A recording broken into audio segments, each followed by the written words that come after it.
You must tell me all your secrets. Remember, we must share everything together.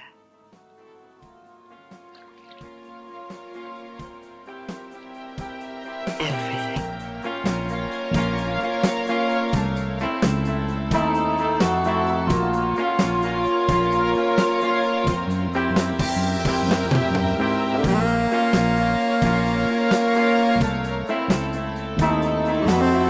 Hello again. You're listening to Girls, Guts, and Giallo, and this is Annie Rose Malamet.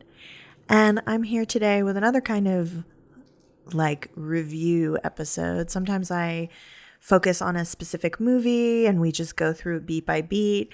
But lately I've been doing reviews of a director or a theme. I had an episode on Gothic Giallo with Kat Ellinger. And today I'm joined by Travis Woods to talk about voyeurism in the work of Brian De Palma. Hello, Travis. Hey, Annie, how are you doing? I'm great. And Travis and I are Twitter mutuals. Travis is like a Brian De Palma voyeurism expert, I would say, after reading your work. But I wanted you to introduce yourself first to the listeners and talk a little bit about who you are and what you do and what you love. Oh boy. Well, again, thanks for having me on to talk about my favorite filmmaker of all time, who's Brian De Palma. Yeah, as you said, I am Travis Woods, and I write for the film journal Bright Wall Dark Room. I'm an editor and staff writer there. I tend to gravitate towards horny movies, crime movies, and horny crime movies. And I find the act of watching film to be extremely voyeuristic. And hey, since this is Girls, Guts, and Giallo, I'll say I have a voyeurism kink, and so that helps Oh, yeah. to appreciate films of Brian De Palma. I mean, me And too. so, So there, you're in good company.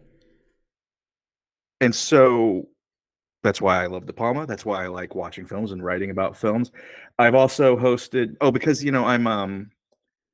I'm a white guy living in Los Angeles with a beard. I have a card-carrying birthright to have had a podcast at some point in my life. We all have to. It's literally And the I did law. one. It's stamped on the birth certificate, which was funny because I was born before podcasts existed, but someone knew and they put on there this kid's got to have it. And so I hosted a podcast called Increment Vice that looked at Paul Thomas Anderson's very underrated Inherent Vice, and also very horny uh, Inherent Vice, one episode at a time, one scene at a time, with guests like Paul Thomas Anderson and Ryan Johnson and Kim Morgan and Karina Longworth, all sorts of cool kids. And then finally, last bit of business, I guess, that hopefully justifies my existence on this show. I am currently shopping around a book on the films and life of Brian De Palma. Amazing. I am so excited to read that when it comes to fruition. The book Oh, that good. So you're the one. Good deal. the book that I used for my notes, which I'm sure that you have and have read, is Brian De Palma's Split Screen by Douglas Keesey from 2015. It's a very good one. Yeah, Yeah, it's a good one. Yeah, great, thorough. I love the focus on voyeurism, which is really the topic of this episode. One of the most voyeuristic directors. I mean, the whole use of the split screen. What else is that except the apotheosis of voyeurism in film? So I'm really excited to talk about this. I'm gonna nerd out real quick. Like I said, we're just gonna pull the pin on this, and we're gonna go. Strap in, everybody. I want to say something about the split screen really quickly. The device that De Palma, one of the devices that De Palma is famous for, where you have something on the left of the screen, something totally opposite on the right of the screen, and say in the movie Sisters, there's a sequence where a man is getting killed, and on one half of the screen, the right half of the screen, we actually see him getting killed. On the left half of the screen, we see someone outside his building looking into the window, watching this person get killed and calling the police and all this. That's a really fascinating technique that he developed when he was making a concert film called Dionysus in '69, where he was filming a play. And one of the things that he and the other filmmakers wanted to capture in the film was the audience watching the play. And just as something I think we'll get to a lot in this episode, De Palma is very logical. He's a science fair whiz kid before he was ever a filmmaker. So I think he approaches things very logically. And the things that seem like very, very creative, very artistic flourishes and innovations often with him come from a place of just kind of cold logic. 1+1=2. How do I solve this problem? And so he just said, hey, we'll just get one camera to shoot the stage. We'll get another camera to shoot the audience, and we'll just mesh them together on the screen. And then we'll get both. And that is how the split screen technique developed in his work. But I also would point out that what a deeply, deeply voyeuristic method of filmmaking that is, by not only watching the characters enact their story, he kind of violates us by putting a mirror to us, by also filming the audience, making us conscious of ourselves watching. And I think if that is kind of the ne plus ultra De Palma theme, which is getting, at some point in all of his films, getting us to actually be ripped from the fantasy is created for us, and to think about us watching the fantasy, and why are we watching it, and what are we enjoying, what are we getting off on, what are we getting horrified by. And Annie, I'm so sorry that I just threw myself on that grenade. But I wanted to start that off the bat, that I think that is his central preoccupation, is why do we, not that we like to watch, but I think Hitchcock established that we like to watch. And I think De Palma is very concerned with why do we? And I think that very early in his career, he quite literally and figuratively turned the camera on the audience to watch us watching him and watching his work, creating this hall of mirrors in which, we asked, why do we like to watch?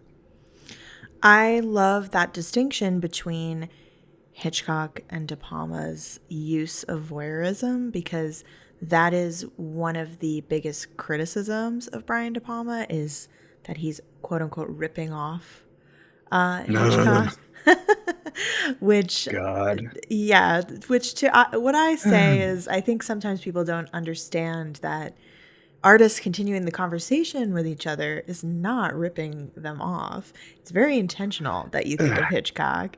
If it was a ripoff, you wouldn't really supposed to be, well, it would be it's more like a cynical cash grab if it's a ripoff. So I want to talk about that, but I also want to kind of open the episode with this quote from one of your essays, if you don't mind if I read it. Oh boy. About Brian De Palma's voyeurism. This was in your essay on Body Double, which is one of my favorite De Palmas, and I think one we'll talk about maybe the most. From the beginning of his career, voyeurism has been an instrument for and subject of De Palma's work, beginning as mild tics in early films like Murder a la Mode and Hi Mom, both of which feature peeping toms and budding pornographers. It then grew to encompass characters as metaphoric stand-ins for the subject. Blowout sound engineer Jack Terry inadvertently spies an assassination attempt while recording sounds for a new movie. The psychic teenager of The Fury can read the deepest thoughts of the people she touches, before exploding into the full-on grand mal of Body Double, in which the main character is no longer just a metaphor for voyeurism, but is purely and simply voyeurism itself. Jake is the kind of man who'd find himself standing in line beneath a flickering marquee, sheepishly asking for one ticket to Hard Bodies, please, or, as we'll see later, a man who will breathlessly hurtle towards Inside Tower Records, desperate for the new Holly Body tape Jake likes to watch. Love that. So wanted to open that with your quote. I love it when I have guests on who have written about the work that we're talking about. And you mentioned sisters, so I kind of wanted to and I love Dionysus in 69, so I love that you talked about that. But I wanted to enter this discussion talking about sisters and the voyeurism in that film. You talked about how Grace, is watching Danielle murder through her window across the street.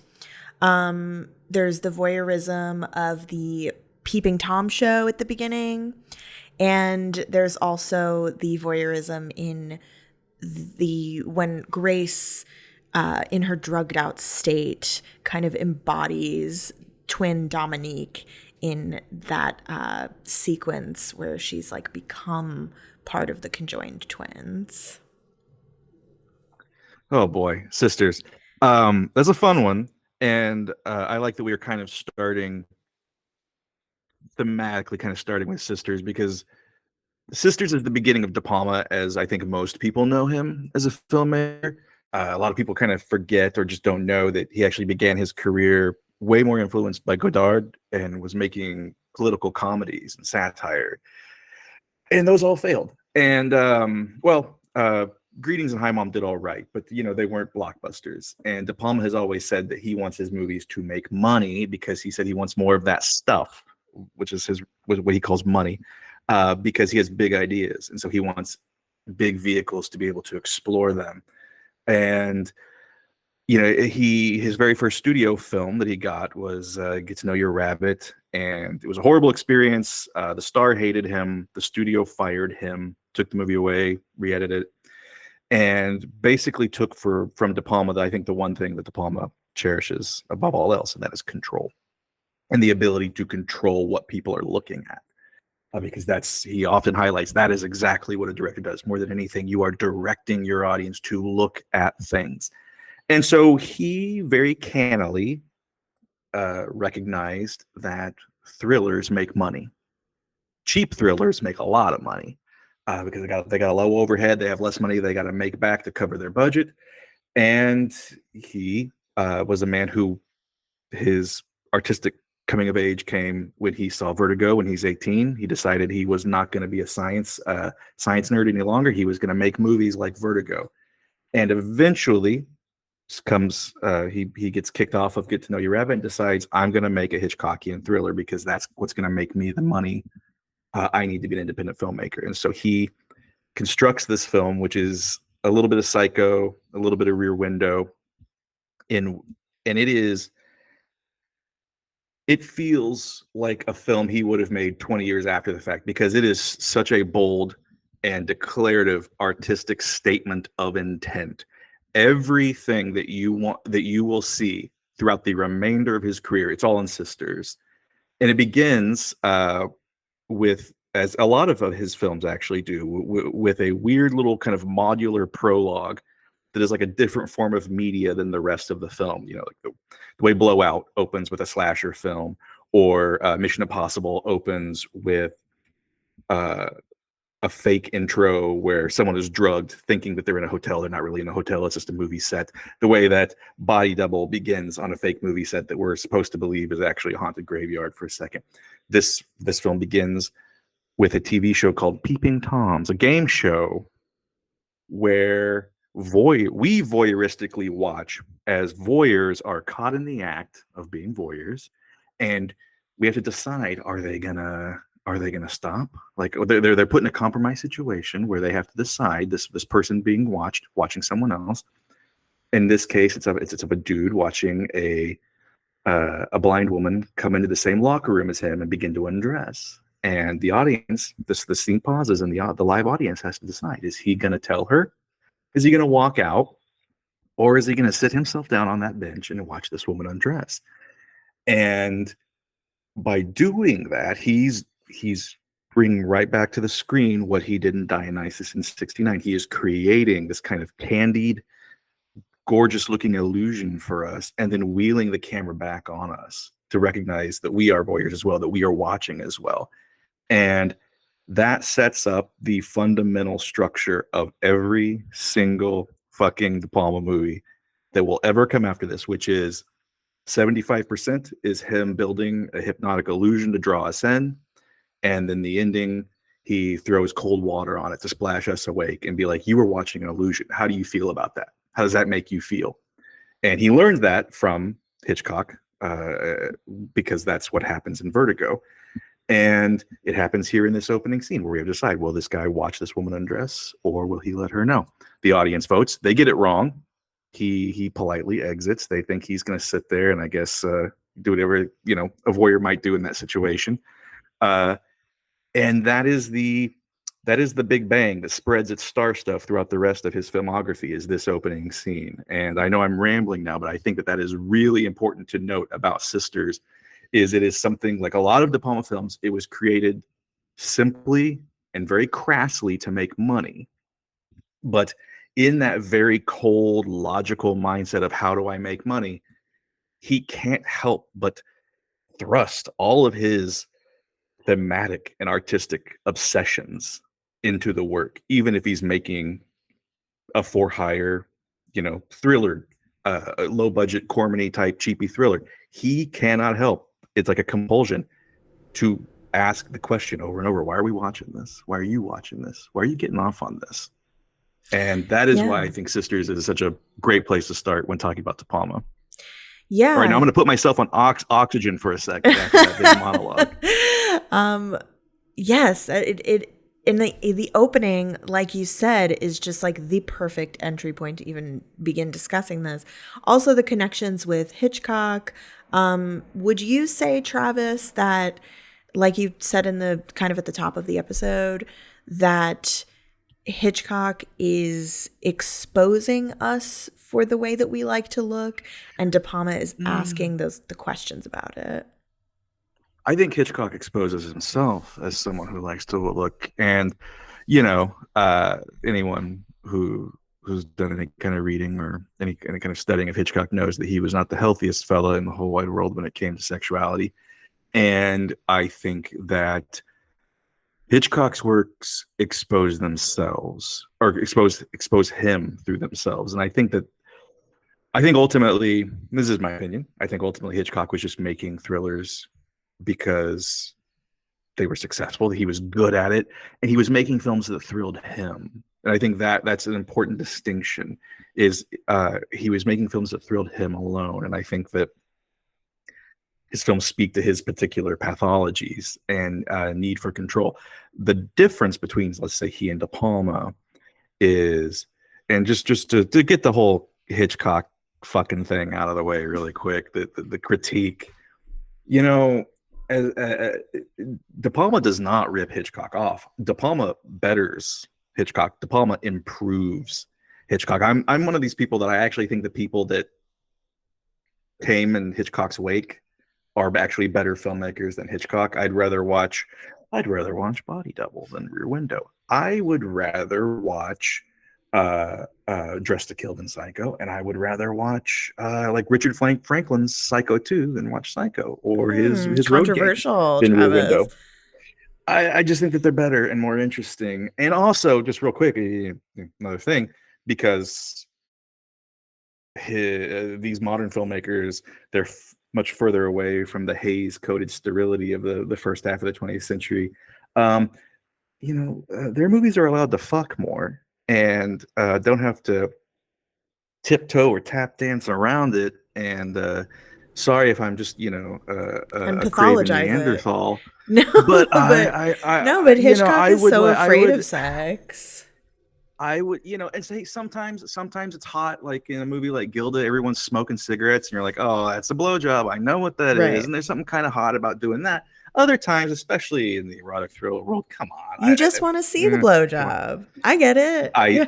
Yes, I do, Annie, I do, yeah, and so, but that's not the only reason. I just think that, and you know, De Palma talks about this, where he's talked about, yeah, I know everyone says the Hitchcock thing, but he's like, I don't get it. He's like, what I see is that Hitchcock created. This is a visual art form. I'm sure I'm shocking everyone by telling them that about film. Filmmaking is primarily a visual art form, and Hitchcock was probably one of the more revolutionary visual stylists to come about in the first 50 years of cinema's existence. And he created, unlike a lot of filmmakers, Hitchcock actually created his own visual cinematic vocabulary, his own cinegrammar. And why let that die when Hitchcock dies? Why let a language just disappear from the face of the earth because the guy that made it is dead? It doesn't make a lot of sense. It's like, well, I guess we can't play power chords anymore. If a certain guitarist dies, that just makes no sense.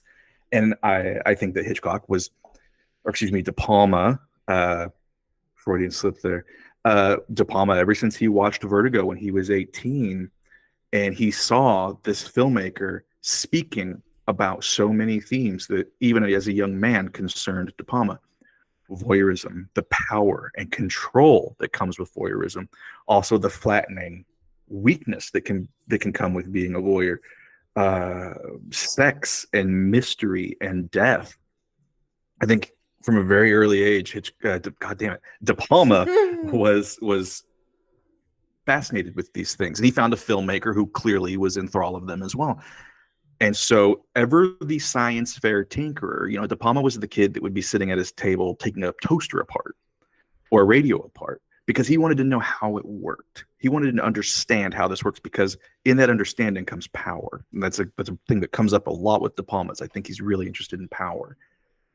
And knowing how these things work gives him power. But the thing that really drives it home to a place of almost like, I think almost carnal ecstasy for the man, is being able to put that toaster, being able to put that radio back together better. Now that you understand how it works, put it together, make it better.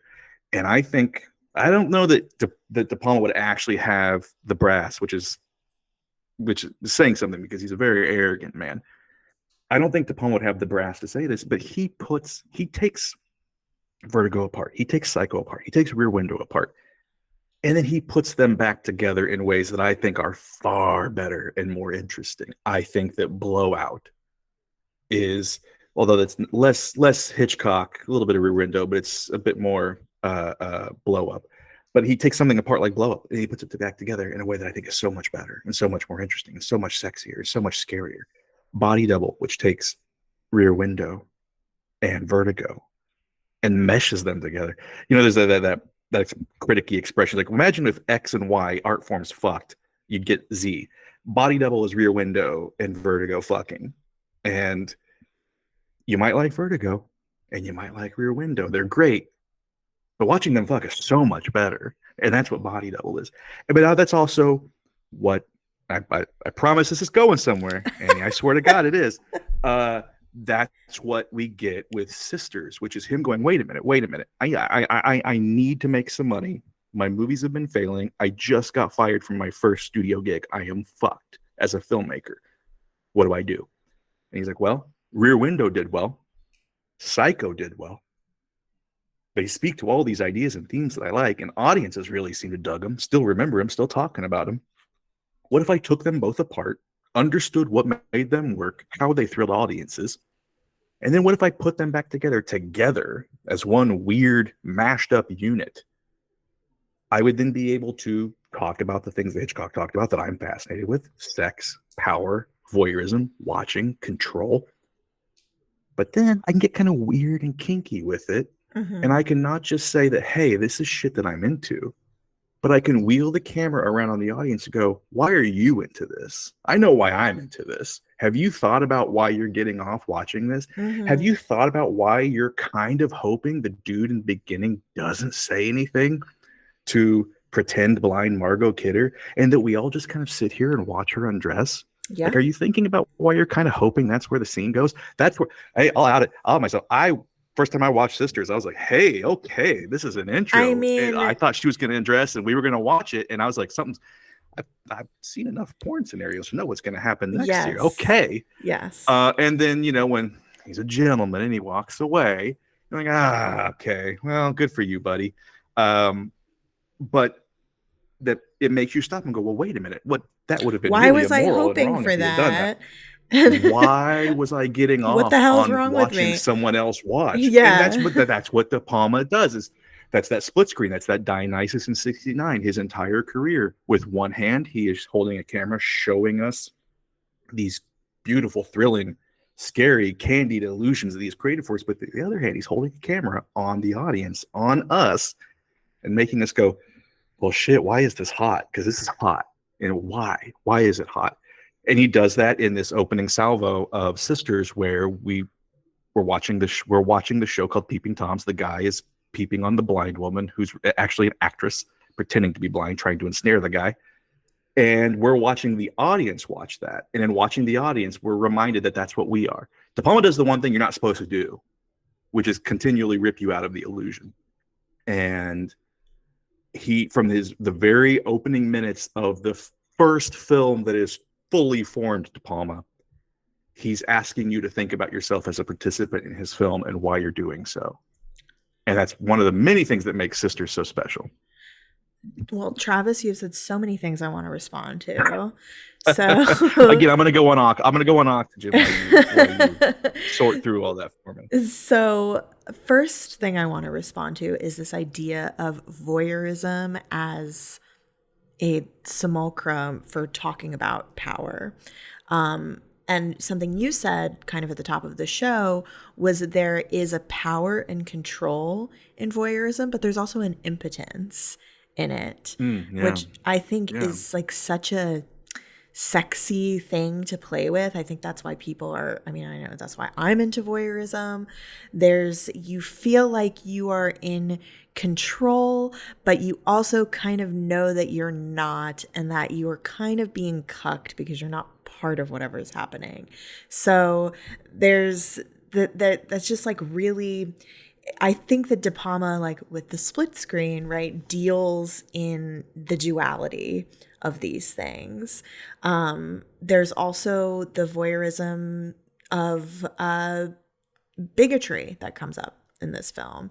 So right after Danielle, who is the actress in Peeping Tom, she goes to they get their prize is a dinner at the Jungle Room or the African Room. And they it's kind of like a dig at the would-be Peeping Tom, who is a black man.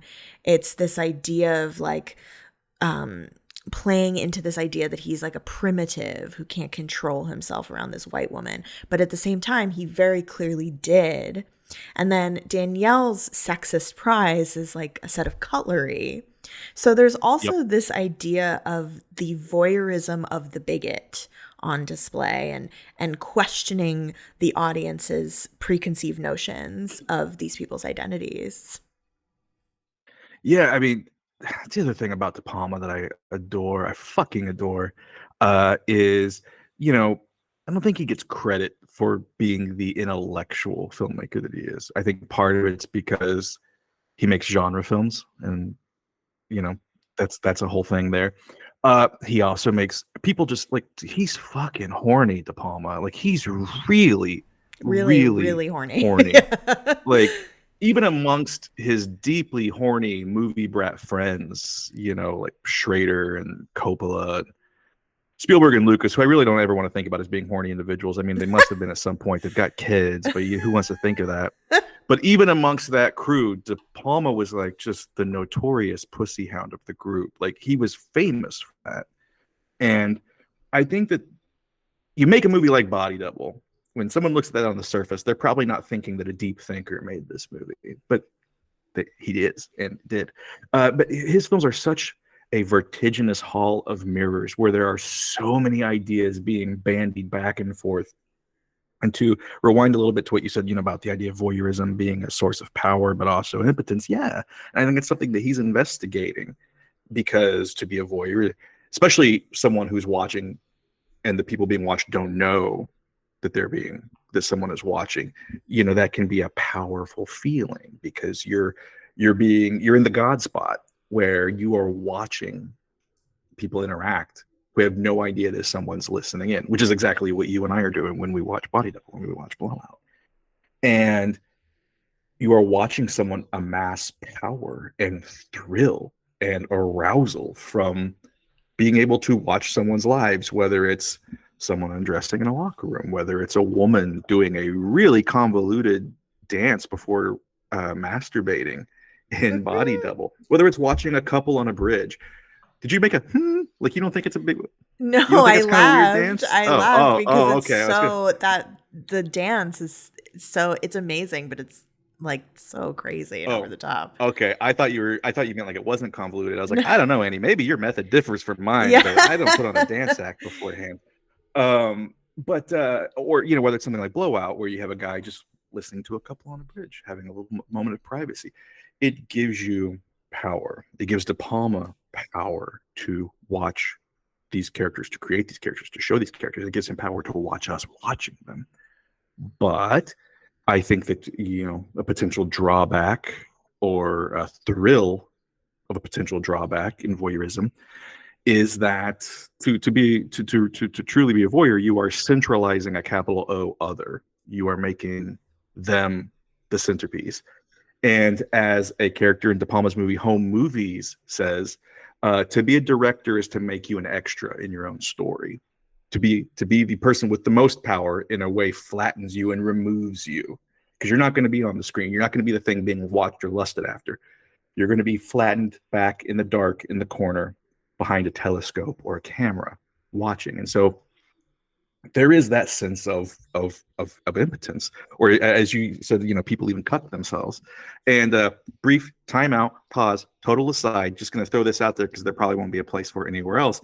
That is something that he meditates on in even something as family fucking friendly as Mission Impossible, which everyone forgets because we're all about the later end of that series, which is all Tom Cruise's weird death kink on getting off on us watching him try to kill himself.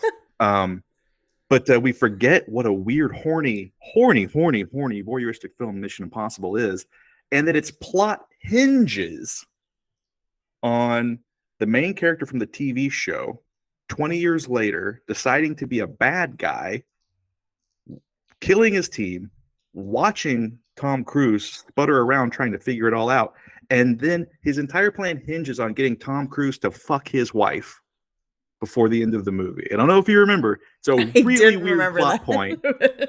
Like, he even brags about it to Cruise, where he's like, my wife didn't think that you would fall for her charms, but I was thoroughly convinced, having tasted the goods. There we Like, go. this is a guy whose entire plan hinges on someone else fucking his wife while he watches. Like, it's incredible. Anyway, I just had to throw that out there. Everybody go rewatch Mission Impossible. It is wild. That's so funny. But this is the kind of filmmaker we're dealing with, and these are the kind of ideas he traffics in. And so, yeah, to go back to your point, there is a power in voyeurism, but as he is always exploring and gut punching his characters and his audience with, by the end of his films, everything gets taken away from you by the end. As a voyeur, you do lose. Eventually, you lose agency. You lose that power because you're centralizing another. You're becoming an extra in the story rather than a protagonist. You fall into that impotence part of it. Yeah, part of watching is you're only gonna watch. You're not gonna join. You're eternally the audience. You're eternally on the other side of the screen. You're never gonna get to jump in and save Holly Body. You're never gonna jump in and save Nancy Allen. You're just not gonna. And I'm sure we'll get to this a bit more when we talk about Blow Up, but that's also why I call De Palma's movies, they're a cinema of failure. Most of his protagonists are men, and most of them, with few exceptions like Mission Impossible, which has a certain beat sheet it's got to follow, most of his characters fail by the end of the movie. Whatever their goal was, and it's usually to save a pretty girl, they fail. Harry dies unloved. John Travolta sits there muttering about a good scream while the woman he loves is dead. A movie like Obsession is all about a guy who doesn't want to talk about it but wants to fuck his daughter because he misses his wife so much. He still loses his wife and ends up having accidentally fucked his daughter. It's crazy movie. Accidentally, if you guys haven't seen it, you got to watch it. It is an accident on his part. I mean, it really is. It's one of the weirder. Just watch it. He'll get you there. Yeah. Oh, it was written by Paul Schrader, and it's got Calvinist guilt all over that thing. But that's a big hallmark of his movies, is to say, yes, to be a voyeur is to be powerful, to be a voyeur is to thrill. But there's always that eternal high wire act of, at a certain point, you're going to realize, well, I'm not part of the fun, am I? Like I'm just Yes. I'm on the watching end, the And receiving end. that phrase you used, which I really liked, the God spot, is so apt because you are the Old Testament God. You're in control, you're omnipotent, but then you realize, like, oh, these creations have free will. I'm not actually part of this. You don't So, get to be part of the party. You just got to yeah, sit back and judge. You got to sit back and exactly. judge and Exactly. speaking of judging, you got to look at stuff like, steak knives for a lady and a very unfortunately African themed It's horrible. restaurant The African for a room is black man. horrible. Real quick, I want to say though, I believe that is 1,000, and I'm probably going to sound like an apologist at certain points, but I think that's 1,000% intentional on De Oh no, Palma's I think part. it Like, I is don't think he's too. like accidentally being like, if you look at one of his Molotov cocktails of a political film that he made a couple of years before this called Hi Mom, there is a revolutionary theater troupe, and a they put on a performance of a confrontational play called Be Black Baby, and it is a De Palma's scathing critique of quote unquote hip white audiences, and the kind of show that they would go see and pat themselves on the back for seeing. And it's a show in which, Voyeurs, the white gaze. yes, it's a white audience watching black performers, and the white audience members are forced to put on they have to put on blackface as part of the performance, and the black performers put on whiteface, and they're the show that they're forced to watch traffics and all sorts of just really horribly unfortunate, purposefully unfortunate racial stereotypes, um, including black men ravaging white women and all this. And there's a white woman in the audience who is sexually assaulted uh, by a black character, and by the end of it, when she's walking out, she's like, "Oh, that was so great. That was so exciting. It really puts you in the shoes." And you're just like, "Oh God." Again, it's one of those like obsession. You just got to watch it for that to make sense. But uh, it's De Palma's very scathing critique of the way sex and race and gender is portrayed in film and theater, which is really refreshing and earns him a couple of points that he will desperately need when he really fucks up and drops the ball in Dress to Kill with certain Oh elements God. Yeah, I mean there's regarding also gender. yeah, totally. I mean it's one of the most egregious, but there's two like kind of unfortunate Brian De Palma quotes around this movie. Um this one I want to get kind of your perspective on. Douglas Keesey says De Palma has noted that he wanted to reverse the spectator's identification process so that we identify with the criminal and not with the voyeur. If he made Grace a quote unquote an aggressive careerist, a snoop, a woman's libber, the public would find it less easy to identify with her, he said, arguing that to obtain a scoop, she's ready to do anything. She gets mixed up in people's private life. She doesn't care about the tragedy she uncovers. A lot to unpack there. The fact that he kind of had made her this woman's libber so that people wouldn't identify with her. Yeah. Well, to be clear, if you haven't seen Sisters, which gosh, we're just ruining that movie left and right for you. Grace, played by Jennifer Salt, she is a journalist. She's the one who witnesses a murder through an apartment window and gets pulled into this mystery and tries to figure it out. And would be, regardless of what De Palma says, I think would just be a better character if it was being portrayed by someone who isn't Jennifer Salt, who's not very good in the movie. But I know that quote, and again, I don't want to just sound like uh, the straight dude that's going to put up his dukes every time anyone threatens his beloved filmmaker De Palma when he says something thoughtless. Because De Palma does a lot of thoughtless shit, especially as I said earlier, especially with regards to the trans community. There's just really no excuse to be made for some of the decisions he makes in Dress to Kill. In this particular case, though, De Palma's a guy that does love strong women. Like his first wife was Nancy Allen. His second wife was Gail Ann fucking Hurd, Hollywood super producer. I don't think he has a problem with powerful women, and in fact, I think a lot of his films are ardently in support of powerful women.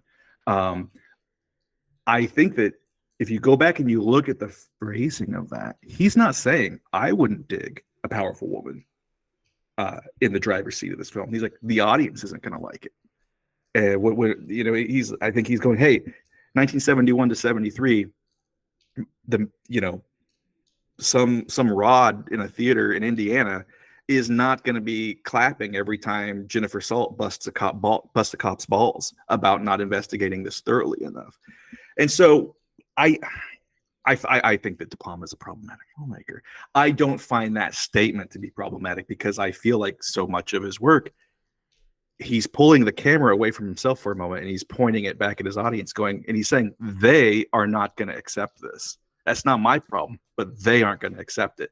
Now, you could argue that he could be a more dangerous filmmaker if he made her the most powerful character anyway and confronted his audience with that. And that is a failing. I think that is a failing on his part. But I don't think that he's saying he wouldn't identify with that. I think he's very clearly saying his audience would. So that's my wishy-washy rationalization of that statement. But I do believe that he truly thinks or thought at that time, because we've seen him do other powerful characters, female characters, whether it's I was just thinking about Rebecca Romijn and Femme Fatale today. Mm-hmm. That film is literally a tribute to Femme Fatales, opening with a close-up on Barbara Stanwyck in Double Indemnity. Well, yeah, I mean, to that point, we always associate the femme fatale with film noir, and like, what is Brian De Palma but a neo-noir aficionado? But we always associate the femme fatale with the genre, but actually an extremely small fraction of film noir have femme fatale characters. But those are the ones that stand out in like the cultural zeitgeist. And to that point, they are a huge part of De Palma's oeuvre. So he's clearly obsessed with the figure of the femme fatale, which in feminist criticism has been argued as a proxy for straight male impotence and fears of castration and powerful women. And on the other hand, has also been argued as a powerful reclamation of feminine seduction. So that's running through his work as well. It is, and again, it's not to excuse him, because anything in his movies comes because he thought it up, unless he's adapting someone else's screenplay. And so I do think that he thinks about power a lot, and I think he thinks about female power a lot. And I think he thinks about female power a lot more than a lot of other male directors do.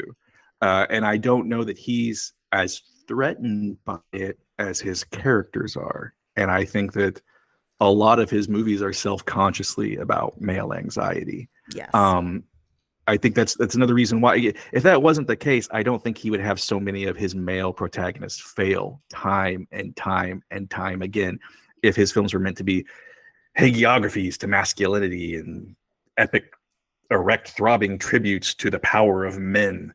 They're not. They all kind of capsize and go kind of soft at the end. His men often always fail. Is classic noir. I mean, that's what happens to the noir antihero in all of the femme fatale films. What's James Ellroy, whose book The Black Dahlia was later adapted by De Palma, James Ellroy's very famous description of noir is, you're fucked. That is the definition of film noir. You are fucked. You're going to fuck, and it's going to be great. And you will be fucked forever because of it. Yes. After that. And I think De Palma really takes that to heart. And not in a moralistic way, like, oh, you have sex, you're in trouble. But that, like a true voyeur, he knows that with the thrill will come the flattening, not being the other, not being the centralized other. It's more so that he's playing on our ideas of punishing ourselves for our sexual desires. Yeah. Like, there has to be the drop. I also want to say, though, that when he says the audience wouldn't identify with this woman's liver, I'm like, I do. That's me when I'm watching that movie. I'm like, I'm Yeah. Grace.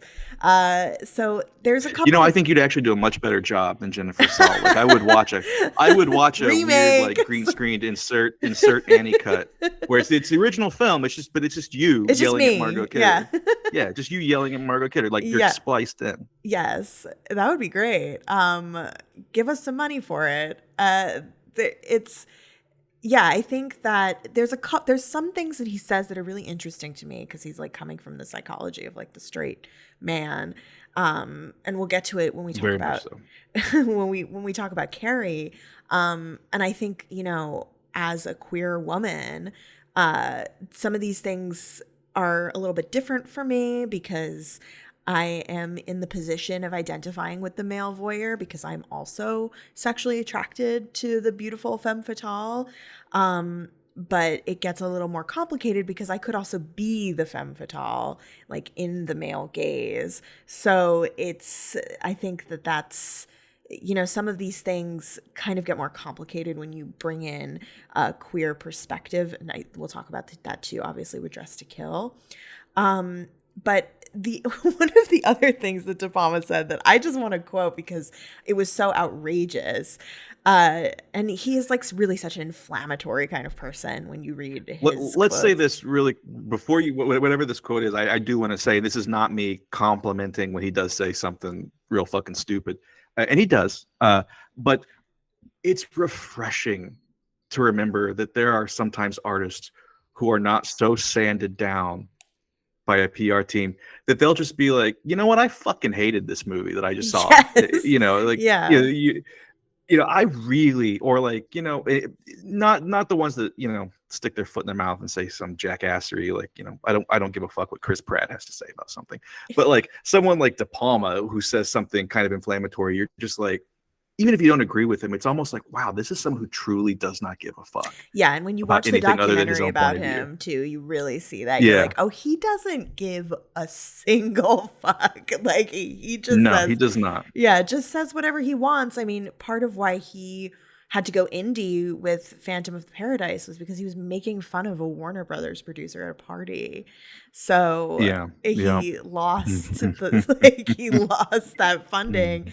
But De Palma himself has said that he once dated a woman, because Sisters is about conjoined twins. This is really bad. Yeah, I know this quote. Yeah. Woman with a twin sister who was her splitting image, except that she was, and this is his words, not mine, mentally retarded. The two sisters were never apart, and when I'd go out with my girlfriend, I had to drag along her retarded sister who went with us everywhere. Can you imagine the scene? Travis is like losing it right now. It's really bad, but I just had to it's like so bad that it's so inflammatory that we had to talk about it. Yeah, but the thing about De Palma is he's very much, he's a child of the 40s and the 50s, and he's very, for as probing, pun not intended, as his intellect can be, and penetrating, pun intended, as it can be, as intelligent as he is, as gifted a filmmaker as he is, as card-carrying, hyper-leftist, anti-war liberal that he was and is. He has a lot of just ingrained weird 50s Americana sensibilities in his brain. Totally. And and he cops to it. It's not something he tries to hide. He's not a hypocrite about it. He totally will cop to being. He's like, typical left winger that can't see their own prejudices. But that's something that he explores, and he'll talk about that. Sometimes far more eloquently than that horrible fucking quote about sisters. But he talks about that. People have said, you always have, women being followed and women put in danger. You must hate women. He's like, no, I love women. But he'll admit, he's like, it's scarier for me to see a woman in danger than a guy. Now, that is a sexist statement, but it's him being honest about his sexism and saying, that is what I find thrilling. I'm not as worried if John Travolta is being stalked in a subway. I'm far more worried if Nancy Allen is being stalked in a subway, which she gets done. That happens to her twice in 2 different De Palma movies. And I think he is kind of, that doesn't make it more honorable. I'm not saying that, but he is very honest kind of about his prejudices and about how, he talks about coming up watching Godard films. And, what did Godard say you needed for a movie? All you need is a girl and a gun. And I think that was kind of crucial for De Palma, where he's like, oh, violence and beautiful women. And he often will talk about what Hitchcock did in Vertigo, which was to put a man in a beautiful, sexy illusion of a romance. And then that man tries to recreate that sexy, feminized illusion, and it fails at it. And he's like, that's what Hitchcock was doing. He was showing us a movie, then showing us a man trying to remake that movie. And that kind of Brechtian art form of pointing out that you're watching some form of artistry. But while there was something very formative in that for De Palma beyond just that Brechtian influence, which was, attractive women and violence. There is something inherently thrilling about these things to me. Not violence upon attractive women. He's not getting off on that. But he's like, I like attractive women, and I think violence is compelling. If I put them both in a movie, I, De Palma, am thrilled. And I don't think he's ever been able to see beyond his own point of view. For someone who is so focused and so fascinated with the points of view of characters and people and his audience, weirdly, regressively, I don't think he can see outside of his own, which is why that helps his films in a way, in that they are all so rigorously inclined towards his thematic preoccupations. But it can also, in some ways, hurt them in that he can't imagine someone watching Travolta being followed and being equally thrilled. Like that is anathema to him. He can't understand that mindset. It's not scary if someone puts a director for that. There you go. I mean, Friedkin does a great job of that, even though he's not gay. With Cruising, which De Palma almost directed. Oh, can you imagine? That would have been fabulous. Can you imagine?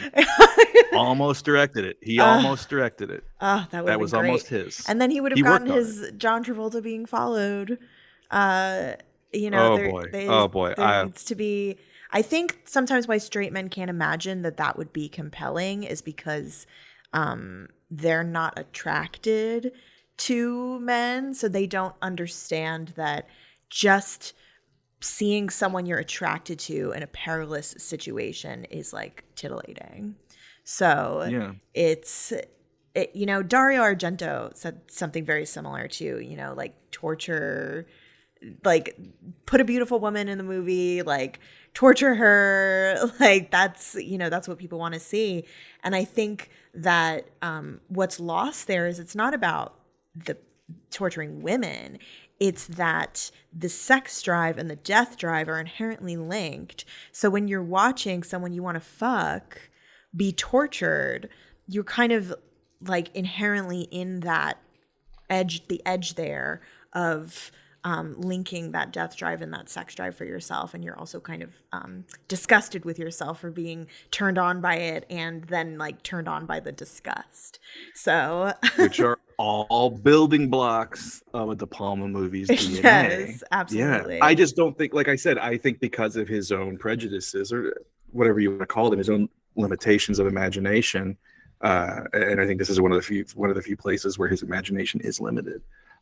Is he can't imagine someone watching a movie and being like, oh God, what's going to happen to Pacino here? What's going to happen to exactly? Not that we won't worry about them. I mean, Pacino's certainly in distress in Carlito's Way, but that we would be more worried about Penelope Ann Miller in Carlito's Way. Right.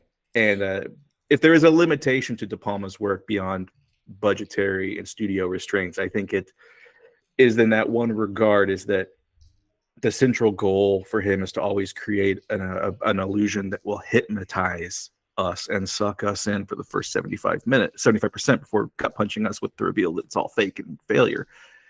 He cannot conceive of an illusion that doesn't revolve kind of in that Lynchian way about a woman in danger, that's what is the most compelling thing to him and the most frightening thing to him is a woman in danger. And so yeah,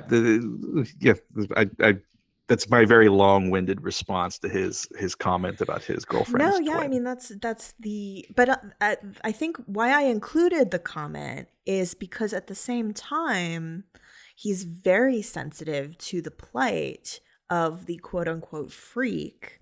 When Grace is in Yeah. the POV of the conjoined twins, she experiences the voyeurism that she often enacts as a reporter, of like Mhm. the able-bodied gaze of these visitors and reporters gawking at the conjoined sisters.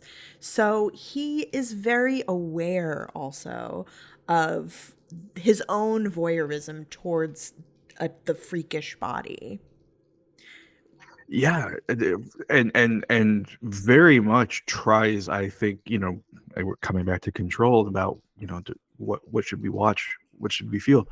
Very much by doing so, by making us watch in that way, which even that kind of sounds hot. Making us watch in that way, by making us watch the character in that way, he is getting us to sympathize with the monster. He wants us to do the very thing that he sometimes cannot do, which is see outside his point of view. He wants us to see from the point of view of this monster, to understand why these ostensible twins are killing people.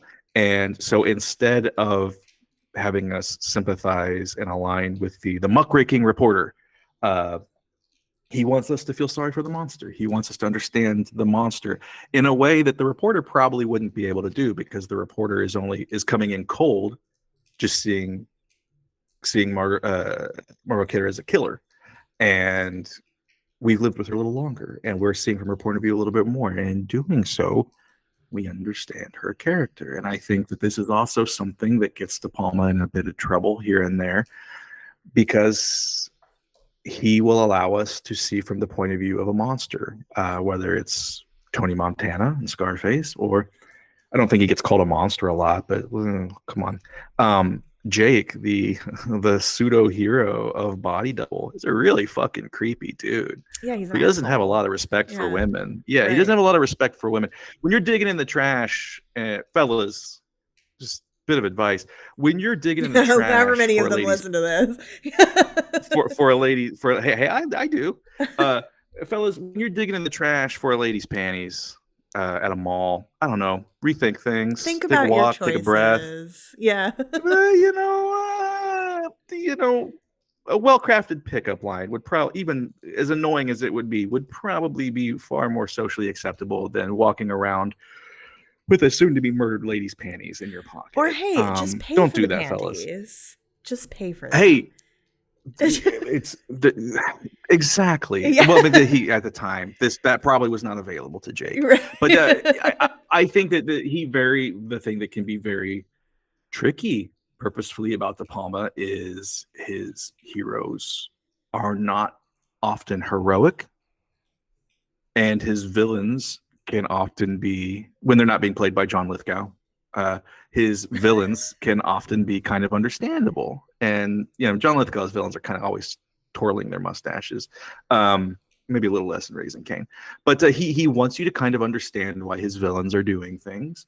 And his heroes have a tendency to be a little creepy, a little weird. And again, like I said, they always fail because they're voyeurs, and that's the kind of the voyeur's curse, is to not be a person of action, but to be a person of inaction, to be I an mean, audience member. speaking of, the next film that I have on my list to talk about voyeurism is The Phantom of the Paradise. And both of those men are completely like impotent. And, Winslow himself is a hero, but at the same time, like, slips into all of the excess or, rage and misogyny of Swan. Like, they're really two sides of the same coin. Oh, I brought this movie up because I find Swan's voyeurism so fascinating, with the camera keeping constant records with the cameras, even though he himself can't appear on film. And the scene where he cucks Winslow, of course, who's staring at him Yeah. having sex with Phoenix through the skylight. Hey, it's a hot scene. It Uh, is, yeah. uh, Well, I mean, no offense to the man, but as hot as a scene with Paul Williams can be. Sorry, Paul. You you have to But see the thirst for Paul Williams that some of my okay, all patrons right. have. Well, hey, God bless him. Go with God, I say. Well, what's interesting about Phantom of the Paradise is again, De Palma is almost a novelist when it comes to the recurrent themes that continue to pop up in his work and the strength of those themes. And again, we have these two characters who are both vying for control. They're vying for control and ownership of Winslow's music, but also in something that I think shows an unseemlier side to Winslow. They are both vying for the control of a woman in a woman's life. They both want this woman and want ownership of this woman. And I think it's pretty interesting. Maybe it kind of puts them on the same playing field, hero and villain being kind of the same person. And that scene where Winslow is a cucked voyeur watching Paul Williams as Swan, the head of a record label who has stolen all of Winslow's music.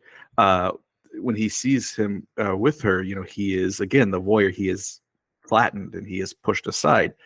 But the other interesting thing about that movie is how, as I don't think people talk about this one in relation to Phantom of the Paradise a lot, uh, because it seems like almost a weird throwback to De Palma's earlier political films. And I don't think it gets thought of as much as his voyeuristic erotic thriller films.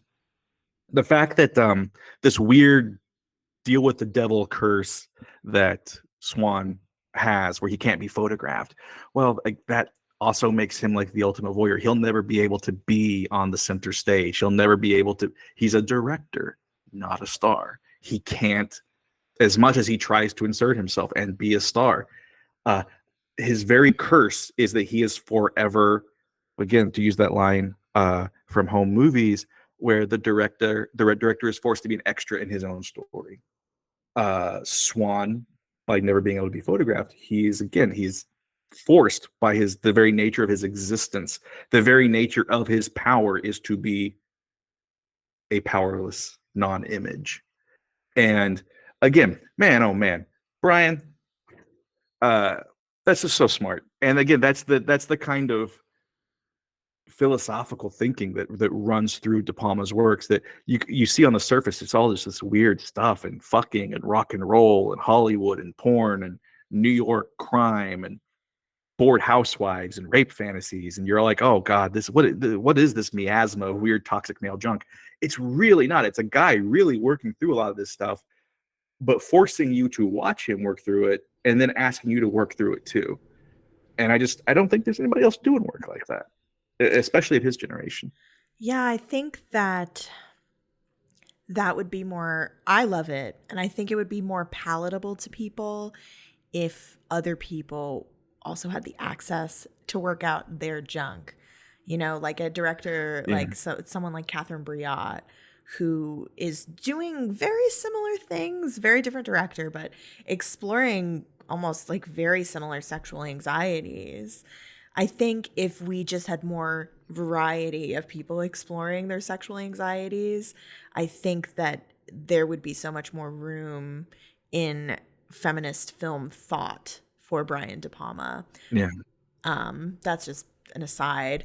No, I mean, I agree. It's like we said, I don't think he has a point of view outside of male anxieties. He's aware of male anxieties. He will Right. skewer male anxieties, but I think it's hard for him to think about anyone else's anxieties. And I think Exactly. his audience is almost always one suffused with male anxiety. And I think that's where his limitations lie. Well, that brings us to talking about the opening scene of Carrie, because I thought Mm. that his explanation of this was so fascinating to me because I don't agree with his own explanation of his own work. So Douglas Keesey says, the camera's entrance here, especially combined with the nudity. For those of you who haven't, I mean, assuming if you're listening to this, you're probably a De Palma fan and you've seen Carrie, but the film famously opens in a girls' locker room in a high school, and it's slow motion, soft filter kind of cheesecake, naked girls cavorting, showering, very much sleepover fantasy pillow fight kind of thing. Very syrupy, Pinot Yeah, Donaggio Pinot Donaggio, theme yeah, going. exactly. It is so Douglas Keesey says, especially combined with nudity, is bound to feel like a voyeuristic invasion of privacy, a sight of something forbidden to the male eye. De Palma himself, who once planted a hidden microphone in the girls' sex education class at his Quaker high school Oh, so that he could Brian. secretly record what went on there, has described the shower scene in Carrie as just the illustration of a very male fantasy. All boys who have dreamed of knowing what happened in the girls' locker room, I decided to go in there with a camera. But then he also says that he's denied that this is a voyeuristic opening. And instead, he's argued that the scene adopted Carrie's point of view and that he shot it in slow motion because I wanted to get involved in this lyrical eroticism before the blood comes. And it's all wonderful, beautiful. The steam, Carrie's touching herself, creating an effect that is sensuous and languorous. The slow motion makes it slightly erotic as it moves through all these sort of half-dressed and sometimes naked girls to Carrie, a kind of erotic atmosphere before it's broken, says De Palma. Interesting that he says Mm, both, right? Like he's yeah. putting the camera in there like a voyeur, but then denying that it's voyeuristic at all. And I think that really lends itself to what I was talking about of being a queer woman watching this, because Yeah. this is like one of my roots. Like when I watched this film when I was a kid, I was like, I like women. This was like one of the films that made me realize that I liked women. And at the same time, it's such a familiar scene to me. I was naked with other women all the time. That's just like part of homosocial interactions. So I could identify at once with the voyeur, but also with Carrie getting her period in the shower. So I actually think this kind of contradiction here really lends itself to this queer woman sort of POV. Well, I mean, Jesus, I so much better than I could have. Um, but quick question: do you find it hot, this intro, Yes. this opening scene? Yeah. Okay. Um, Do you? I mm, it gets almost a little too syrupy for me at a certain point. I mean, when it looks like it's being shot through like cheesecloth, and Yeah, I love it does. Pinot, but I Vaseline mean, on the at a lens. certain point, it's like, God, am I watching an Emmanuel sequel, or is this But I think what am that's I part of why watching? it's so hot to Well, me is well, yeah. I mean, that is exciting, but I we mean, know what's it gets coming. it gets a little gauzy for me at a Yeah. certain point. It gets a little gauzy. It almost, and I think I love that De Palma contradicts himself. He's like Friedkin like that, where I think sometimes he's just fucking with people. Like it's like the fucking Joker, where he'll just give you like 8 origin stories, and you pick which one you think best suits your interest.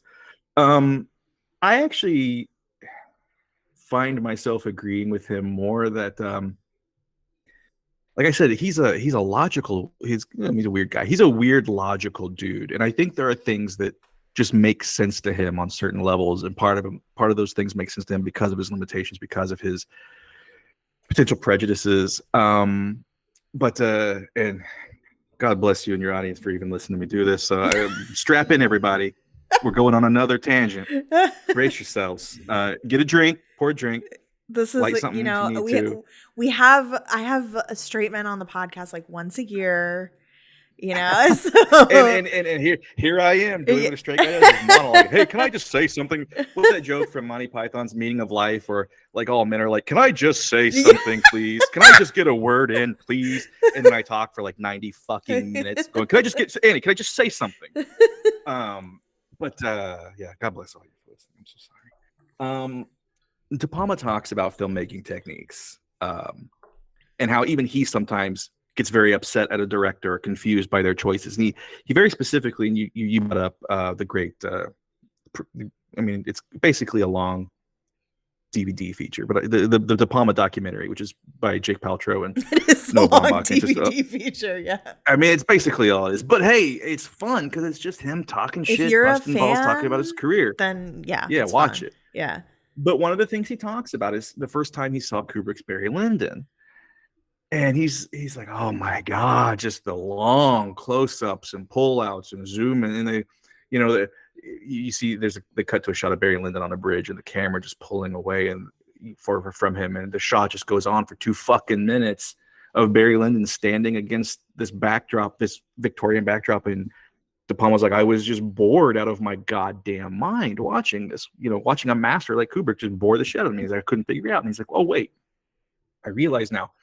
Kubrick is employing a technique to put me in the time that this film is set, when everything was a lot slower. There wasn't cable TV. There wasn't rush hour traffic. There wasn't waiting in line at McDonald's. And he had to program my brain to think like a person in Barry Lyndon's era. So he had to slow things down. He had to slow time down. And what at first I thought to be curious or frustrating or a mistake made sense to me. He talks about that in defense of some of his choices. One of them, I think it misunderstood.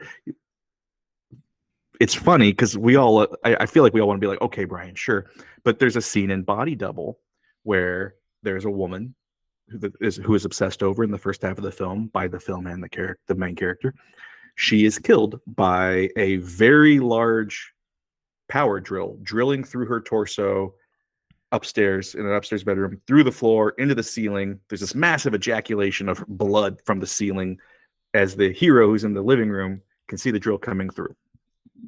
So this woman is done in by a giant whirring steel cock, essentially. Yes. But De Palma's like, he's like, no, I needed a way for the hero who's downstairs to know that the woman had been killed upstairs. And he's like, it made perfect sense for the driller killer to have a very long drill so that it would go through the floor.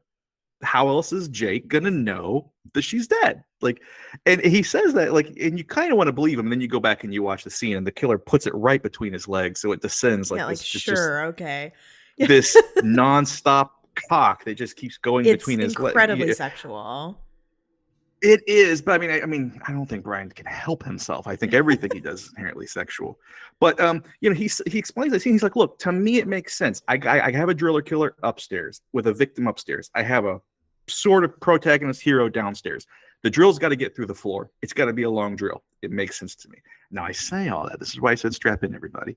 The reason I think that the opening of Carrie is shot the way it is I think that De Palma finds women beautiful. He finds women beautiful. And he wants to do with this opening scene what he does in so many of his opening scenes: Body Double, Blowout, Sisters, as we just talked about, where he creates a fantasy, he creates a beautiful illusion. He allows us to get sucked in, languorously drawn in, hypnotized by the beauty of these female bodies, which he finds enthralling. So he's assuming his audience is going to find them enthralling, and when lucky for him, me and Nanny do, but there's probably a lot of people who don't. But drawing us in to fall in love with these bodies and the peacefulness of it. It's a weird, serene sensuousness, and I think the reason he's doing that is because he wants the moment when Carrie has her first period in the shower and all the girls start screaming and cackling and throwing tampons at her with these really intrusive close-ups, like Shakespearean witches or something. To him, it makes sense. He's like, how can I do my typical 75% candied, honeyed vision, 25% horror? How can I do that in this opening scene where I bring my audience in? And I think to him, he's like, well, like me, my audience is going to want to see happy, nubile. What a weird word nubile is. You can never say it without sounding like a pervert. Definitely nubile, a pervert. Naked, what can I say? Naked young women. Thankfully, not actual teenagers, but like, it's the pornographic actresses in their 20s. Yeah. But he's like, this is what is going to make the audience lulled into a sense of security, into a sense of arousal, and then I'm gonna hit them. And I'm going to yank them out of that. And I'm going to show this poor, young, sweet woman covered in blood, screaming, confused, asking for help, her weird skeletal hands reaching forward, and all of these people who should be her peers, who should be her friends, torturing her for it. So it's my 95-minute monologue on why I think that the intro to Carrie a shot like that is I actually do believe he thinks he's giving you a very serene, peaceful, beautiful, artsy fartsy moment because that's what beauty is to him. And I think that it works, and it works well. Obviously, it worked for you, worked for me. It worked for a lot of audiences because that movie was a huge hit. But I think it reveals his strength as a filmmaker, his power as a filmmaker. But again, it also reveals somewhat of his limitations, the limitations of a voyeur, which is he has a hard time seeing outside of his own point of view. And I don't think I don't think he wonders if there is a limitation to some of his work. It is that he sometimes just does not wonder what someone who is not attracted to women is going to think about this. Totally. Like, which I'm fine with it because I want to watch things from other people who are attracted to women. But it's, yeah, I mean, there's so much there that I want to respond to. When you said Emmanuel, or, like kind of a soft core, shot, Brian De Palma is always talking about porn. Porn is a huge theme he loves in all of his films. Yeah, I mean, same Brian De Palma. So I see you, man.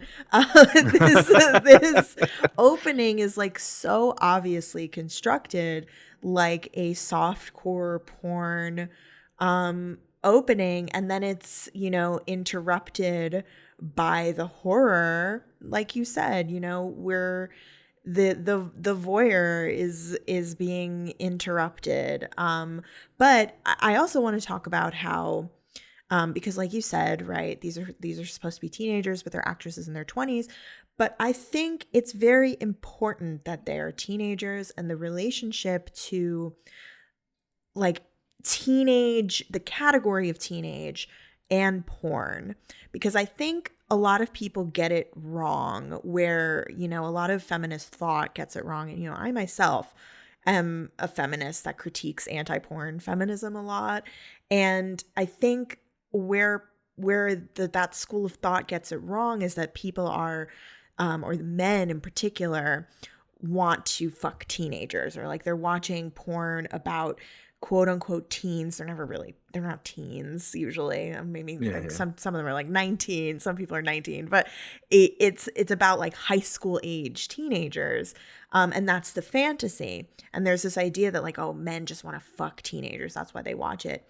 I don't think that's it. I think it's that that is the sexual moment that got imprinted on us at that age. So we fetishize our own teenagehood. Like Brian De Palma putting the recorder in the girls' sex ed classroom. I mean, this scene is like a nod to that. Like he's fetishizing his own teenage boyhood. And those moments when he first started to develop like these kinks and fetishes is like imprinted onto that. So I think that's why adults are so obsessed with like teenage sex, quote unquote, is because that is like the first time a lot of us realized what we liked. Thoughts? It's really interesting. Because if you had asked me why the dudes who are into that, I would just assume, well, I would say, I would go, well, it's probably just about power. They feel more powerful. They're the grown up. I think that's definitely going on. It's about power. Yeah. Well, sure, but it's an interesting that you highlight and underline. Well, maybe it's just because this is what he remembers the first time he was horny, was stuff like this. Yeah. Which is interesting because I do think of all of the filmmakers of his era, maybe with the exception of Schrader, De Palma's psychology is so rife for like. I'm not like one of these people that likes to do a huge Freudian analysis or Jungian analysis of a filmmaker to figure out what their works are. But boy, De Palma sure is just rife for that shit. And one of them is that story where a girl dared him to go record what he heard in the girls' locker room. Oh, there you go. See, that's such an important part of that too. She dared him, and also forever the 75 versus 25 percent structure of his work, she dared him to do it, which he found thrilling. Yeah. And he went and he did it, which he found thrilling. And then she ratted him out to the principal for it. And he got that gut punch of reality that comes at the end of all of these De Palma movies, all of these De Palma scenes, like Carrie getting her period, where you're lost in the fantasy. And then, oh no, this fantasy comes with real consequences. And she dared him, he did it, and then she ratted him out for doing it. What a got in lot of queen. trouble for it. I won't lie. When he told that story, I was like, "Oh, that's kind of hot." Actually. Yeah, exactly. It's hot. And I think he thought, maybe he thinks so too. But it's another reason I like this scene, this opening scene, as it speaks to voyeurism. Is we're watching this, and as much as it might look like Emmanuel goes to junior high. It's still hot and it's still interesting, and you're lost in it. You're lost in the thrall of just the sheer beauty of it, the aesthetics of it. But then when Carrie starts bleeding, she's covered in blood, there's that moment of reckoning that I think has to come with anyone who thinks about voyeurism, which is, oh, this is a real person that you are watching who's going through real shit. Yes. As much as you have othered them, centralized them as a capital O other, and made them a screen to project your fantasies upon, as De Palma does for us, there's that moment of like, oh fuck, this is a person, and now I feel gross. Which is, again, you're being called into the principal's office.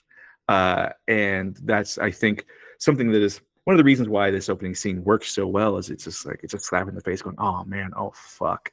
Like, I cannot say that I've had a humiliating moment in high school where I had my period in front of all of my gal pals, but we've all had horrible moments from our youth, especially in high school, which is such a crucible for so many people.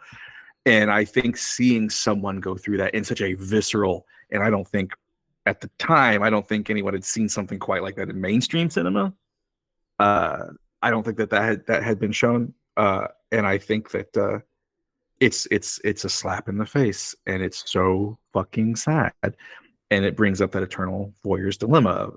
The second voyeur's dilemma, the first being that you are making yourself an extra, the other being that, oh God, these are people I'm watching. These are human beings, and I am treating them like figures on a screen. And that sucks, and that makes me feel weird. And now I got to interrogate myself as to why I do that, which I think is the goal for Brian all along. He knows what he likes to watch. He wants you to think about what you like to watch. Absolutely. I mean, I think there's so much there too that's, about sex work, since we're talking about porn, like the idea of this person as the fantasy, but this is also a real person. I mean, I'm just immediately thinking of, now that this turned into like, oh, there's so much more going on here. It's not just a voyeurism fetish with this. There's like a humiliation aspect to this God. story. Again, all his works, like I said, the weird fucking cuck thing in Mission Impossible, where, again, imagine your diabolical villain's plan hinges on the hero fucking his wife. Right. Like, that's the goal. The mission doesn't work if Ethan Hunt, and to be honest, this is the only time I've believed that a Tom Cruise character has wanted to fuck a lady, which is a miracle in and of itself. Thank you, Brian. Only Brian. Hey, I don't believe it in the other movies. But again, this is a guy whose villain, the entire plan hinges on another dude fucking his wife, and him knowing about it, and him watching it and confirming it, and her telling him about it. Like, fuck. De Palma really likes exploring this weird shit. And I often refer to him as one of our most problematic directors. And I don't mean problematic like he's a bigot, although he definitely, again, has his issues with his relationship to the trans community, which he really should work on. But I mean that he is problematic in that he works with shit that is hard to digest. He works with really adult themes that are hard to digest, like you said. And I'm so sorry I got so excited and jumped on this, but I was excited that you brought it up. That, how many filmmakers are exploring humiliation kink in cinema? I mean, how many men can admit that they want to be humiliated? I mean, and that's sort of what he's admitting. And I can tell you, like, as someone who's done sex work, like, this immediately brings to mind clients I had who fetishized their mean girl high school bullies. And Oh boy. that was what they were looking for. I mean, we imprint on these things. And yeah, I think that aspect of the story, I'm so glad you told me. That's like such an important aspect of it, that there was also the humiliation, degradation Yeah. aspect. I She mean, this ratted him out. exactly. He had to pay. He had to pay for it. He had to suffer for it. Yeah, Like exactly. And it's it like comes with this, suffering. these, so many of these films are like his own suffering on display. Yeah. Just briefly, Home Movies, which is sort of based on this really humiliating central event in De Palma's young life, Yeah. where Yeah. he attempted to capture his father's adulterous affair with a nurse in order to He gain did capture it. he did capture it to help Yeah. his mother get a divorce. Um Yeah. Yeah. yeah, Uh, that's well, crazy. whew, Yeah. there's a lot going on there. So essentially, the Cliff Notes version for people who don't know this story is De Palma's dad was this kind of cold and brutish, very distant man. He was also a surgeon, an orthopedic surgeon. He'd be gone all day long. And his days became longer and longer. His good days being gone stretched into nights being gone. His mom was very deeply, deeply unhappy. And De Palma, from a very early age, recognized his parents. Something was wrong there. And it turns out that, much like Brian, his father liked women, liked him a lot, and cheated on his wife a lot, De Palma's mother a lot. And so, in a very, I not to bring up my own work at all, but I mentioned this in the blowout essay, that doorstop that you were so kind to look at. I loved it. De Palma had it. Oh, bless your heart. Thank you. De Palma had a choice. He had a hunting rifle, and he was like, I can either take this rifle and I can go shoot my father to save my mom from this further torment and humiliation, because his mom knew she was getting cheated on. They all kind of knew, they just couldn't prove it. He's like, I can take this gun and I can shoot my dad, or I can build a camera, a film camera, and figuratively shoot my dad. And God, if this hadn't happened to De Palma in real life, he would have invented it for one of his characters, because this is such a De Palma-esque conundrum. Do I assassinate or do I film? Do I shoot or do I shoot? This is a question that comes up so often. The idea of assassinations and filming and voyeurism, they come up so much in his work. This is, again, I get kind of annoyed when a lot of film writers will focus on a filmmaker's psychology or their history. But again, De Palma is just a guy who would just, when you lay it bare, you're like, oh dear God, all It's of your ripe movies for happened it. before you were 18. Yeah, it's ripe for And it. so he built a camera, a hidden camera, and he filmed this woman going into his dad's office and confronted his dad, took a knife to his dad's office, held his dad at knife point, and basically said, where is she hiding? I know she's here. I've got film. And turns out he found her. She was in a closet on the third floor. And so, yeah, that's he decides before making Dressed to Kill, he was going to go back to Sarah Lawrence, where he went to school, and he was going to teach a film class by making his class make a low budget movie that he would direct for them. And the movie is about a director coming to a film class, again, this Hall of Mirrors thing, and in which a student remembers his dad cheating on his mom and having to film him to catch it. And that's also an idea that's why Keith Gordon does that in Dressed to Kill. That is De Palma as a young man filming his dad fucking someone. In this case, it's Keith Gordon trying to save his mom not save his mom, but find his mom's killer by building a camera to watch. But yeah, Home Movies is constructed. De Palma, as he does with all of us, basically hijacked this filmmaking class and made them live through the central trauma of his sexual existence by making a movie about what he did as a kid. It's, again,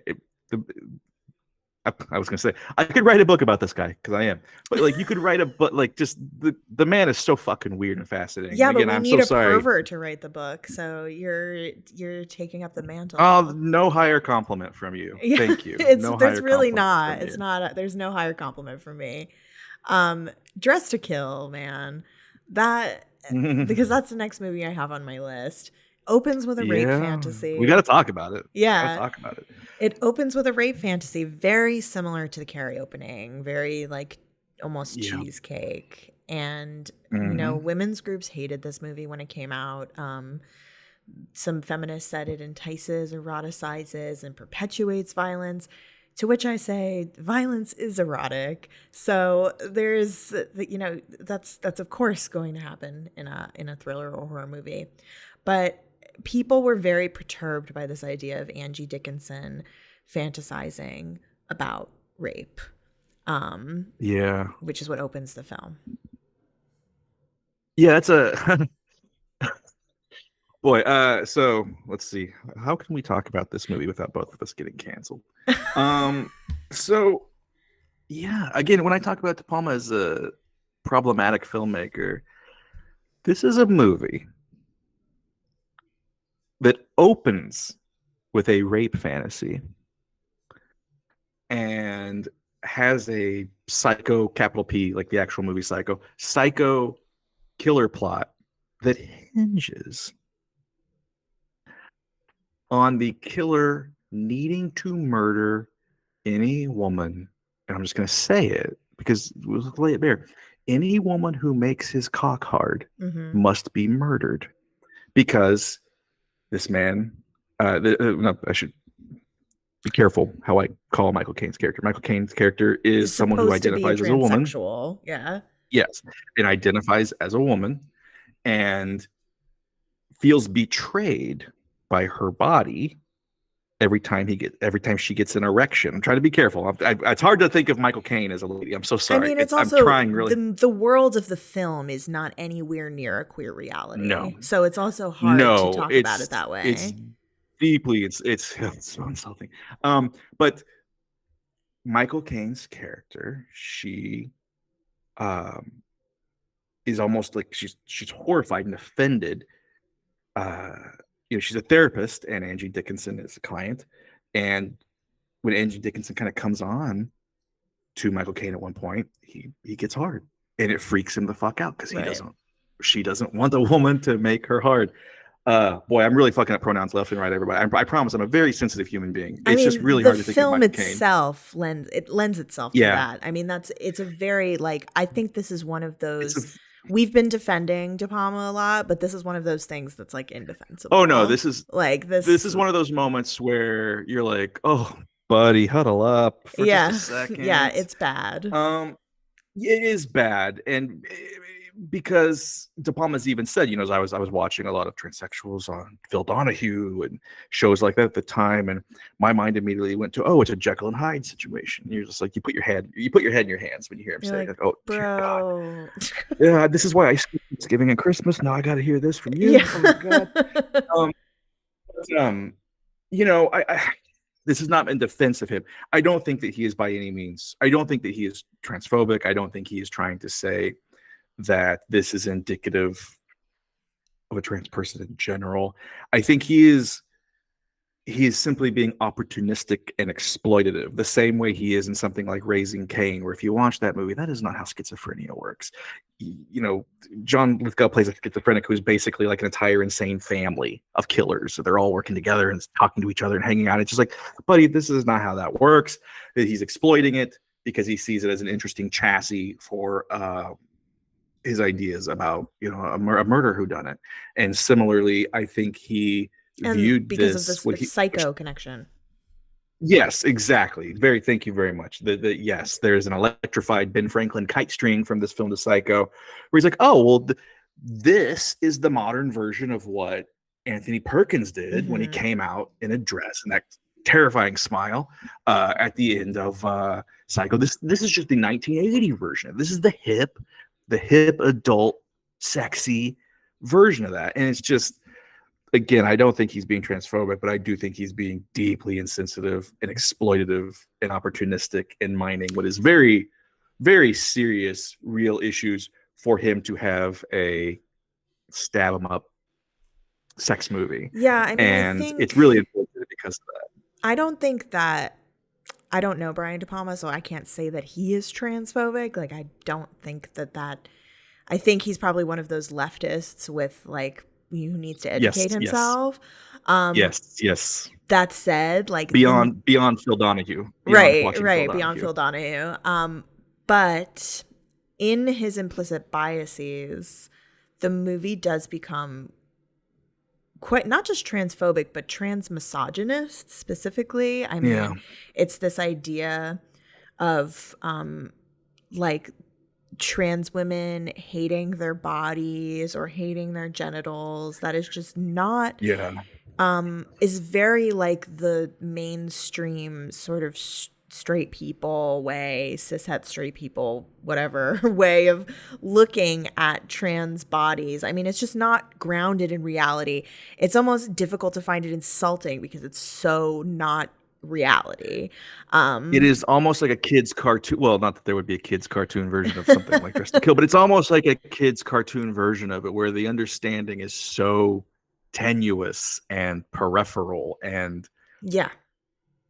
Phil Donahue, for lack of it's Yes, just very Phil Donahue. Yeah, and it's yeah, in itself in replicating this implicit bias, it becomes like almost voyeuristic, a voyeuristic object that is exploring voyeurism. Like, this is yeah. the cisgender heterosexual gaze on display in this film about the Mm. gaze, which is like very meta and unintentionally I mean, meta.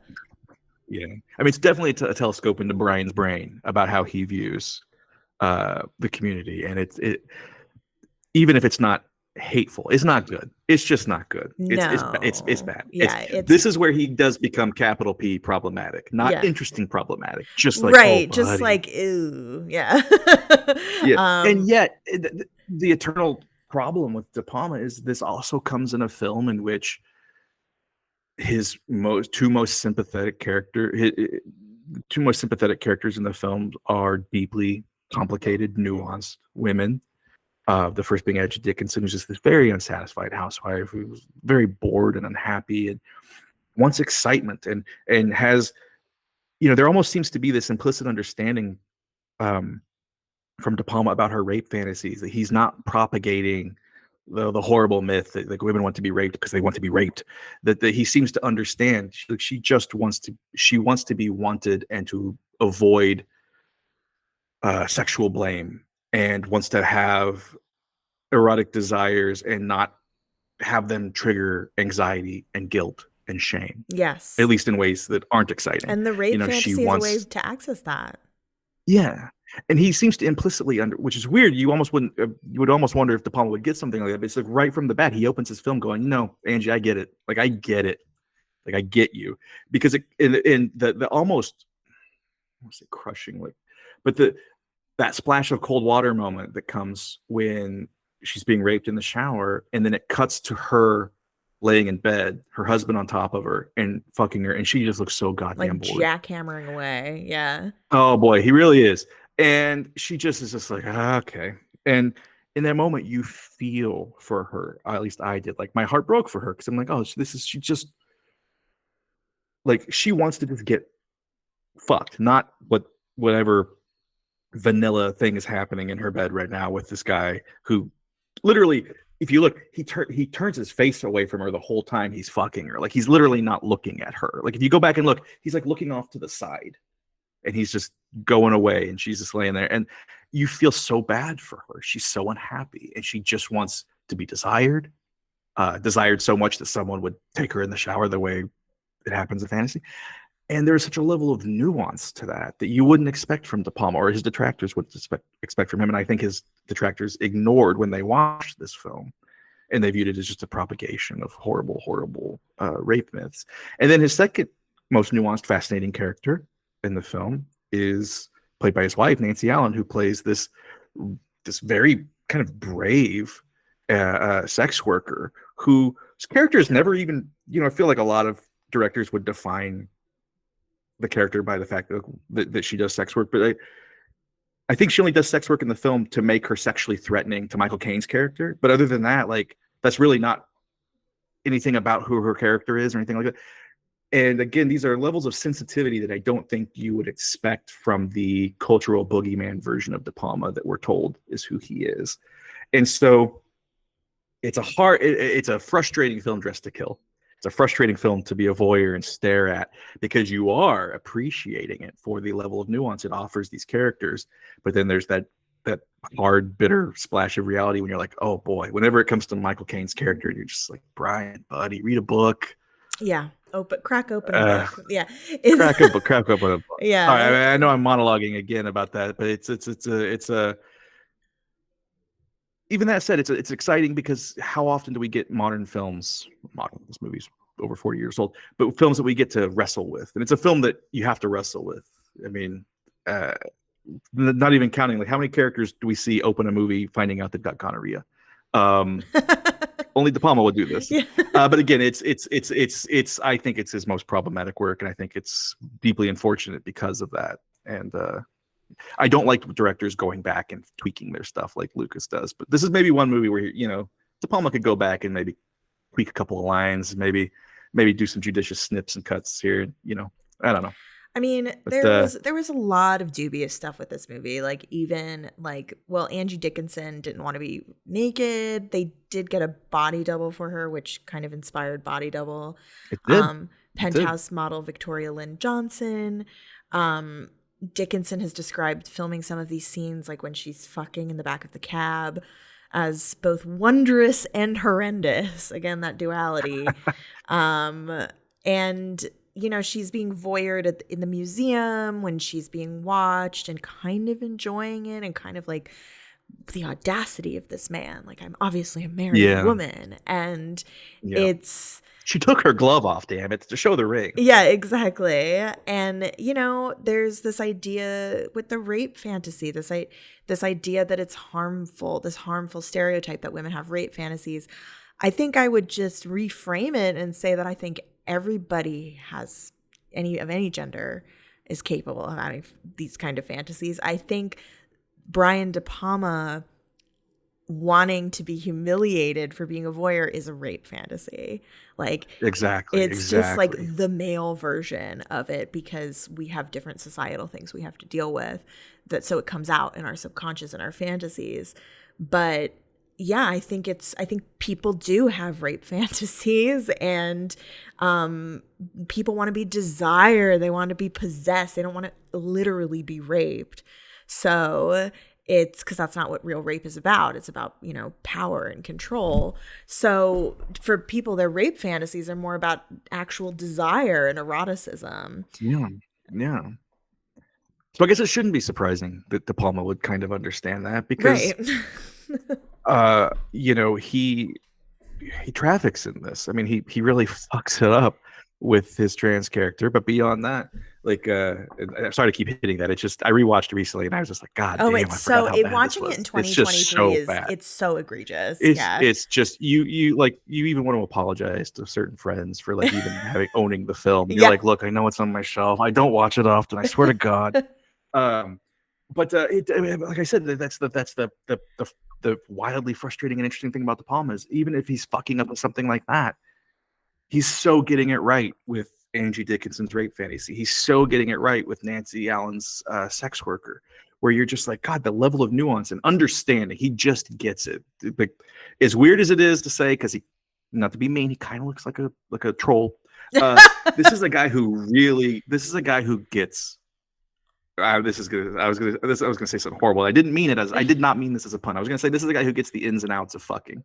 But but I'm gonna admit it. I didn't mean it as a pun. I stopped myself, but I'm gonna admit it. I'm gonna do my own humiliation kink and admit that I was almost gonna say that for a second, and you can all mock me for it. But this is a guy who understands a lot of the psychology behind fucking, and behind getting off, and behind watching, and behind arousal. And it's so refreshing, even in a film this not good in terms of its treatment of the trans community. It's refreshing to see that that meme where it's like, we used to be a proper country. You'll see that meme where that we had a film where a guy was making an adult movie, not adult like porn, but adult, which would have been, I would love to see De Palma porn. But like a movie that is for adults, dealing with adult themes. characters getting STDs in the first reel, extramarital affairs, rape fantasies, a character whose murderous motivations hinge solely on their cock getting hard. That is so fucking weird. That like the of all the murder motivations in every serial killer movie, to have a killer just be like, well, my dick got hard, and I can't have that. That there was a movie, a mainstream movie released by a mainstream studio by It's a kind of very big amazing. director. Yeah. Like, there is something about that where you're like, God damn, as problematic as that is, if we could only get 1 or 2 movies like that a year from a Warner Brothers, that would be so exciting. And he's such a provocateur that he can't help himself. Even when he's given a huge opportunity like this, post Carrie, they're like, he sold Dress to Kill for $1 million, which is a huge amount of money for a script to go at that time. He could have made anything he wanted. He could have, made Star Wars. He could have done whatever he wanted. But this is the movie he had to make, and that he is such a provocateur and such a slave to his own obsessions, sexual and thematic, that this is the movie he had to make. I find that fascinating, even if the result is, that's fascinating that someone is such a slave to their drives. I mean, it does. I mean, Dress to Kill is a fun, aside from those things, there are other things in the movie. It's a insanely well constructed thriller, and it's hot. There's a lot It's that's also really beautifully fucking hot. shot. It's very, it's very One of his best aesthetic. looking movies. Yeah. Yeah. I mean, but the next movie I want to talk about, Blowout from 1981, is like what you consider his opus, correct?